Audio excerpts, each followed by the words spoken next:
Advent always seems to come when we are least ready for it. We have too much to do. There are gifts to buy, parties to attend, family issues to put in place. These weeks are a time of busyness, of music and bells and decorations. And Advent says, whoa, now is the time of quiet and waiting and darkness.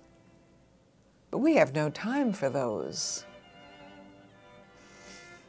Advent marks the beginning of the Christian year, always on the calendar so that there are 4 Advent Sundays. This year, because the 4th Sunday is Christmas Eve, we have the shortest possible Advent. Therefore, we have no time to lose if this Advent is to be meaningful. And into the contradictions of our lives it comes, recalling those long centuries from Abraham down to Jesus, when humankind cried out to God, "Come, O come." And it seemed there was no answer, but there was. God just works on a different timetable from ours. And if we would truly get ready for Christmas, we have to try to respond to the call of this season by taking a few moments each day to ask ourselves, what does Christmas really mean? For what or for whom am I waiting? For what do I long? And we must ready ourselves for contradictions, since they lie at the heart of Advent. We are in a hurry. God says, wait. We love light and brightness. God says, you will find me in the darkness. We say, I have gifts to buy. God says, I am sending you the greatest of gifts. The first Advent lesson, then, is that of waiting. Everyone involved in this mystery of the coming of Jesus has to wait. The people of Israel who cried out, O come, Emmanuel.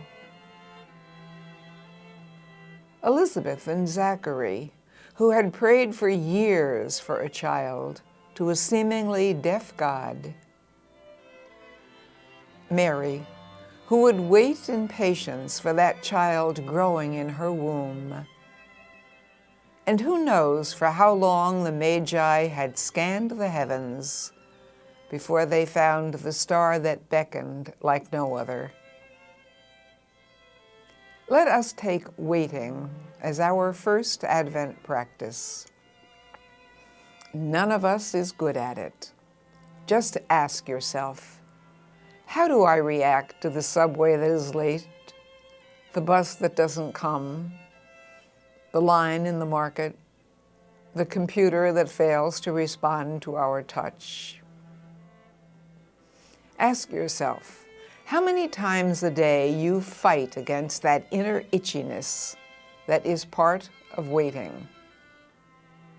Most of us do it badly, but we can use it. Instead of fuming, pray for those waiting with you. Pray for those involved in whatever you are going to or coming from.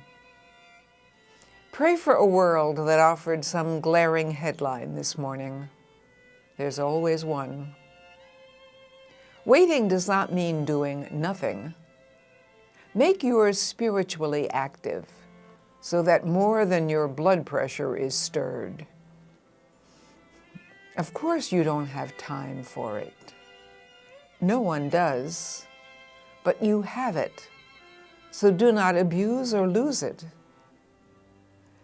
In your heart, join any of those waiters in the original Christmas story. For how many boring hours did the shepherd sit on a hillside, being watchful over straying sheep? How many boring trips to the village well did Mary make during those months of her pregnancy? How many repetitive days did Joseph spend at the building trade? And following a star through darkness soon must have palled as an adventure. So let us begin this Advent in union with all Christians waiting around the globe as we pray with faith for Christ to be reborn in each of our hearts this season.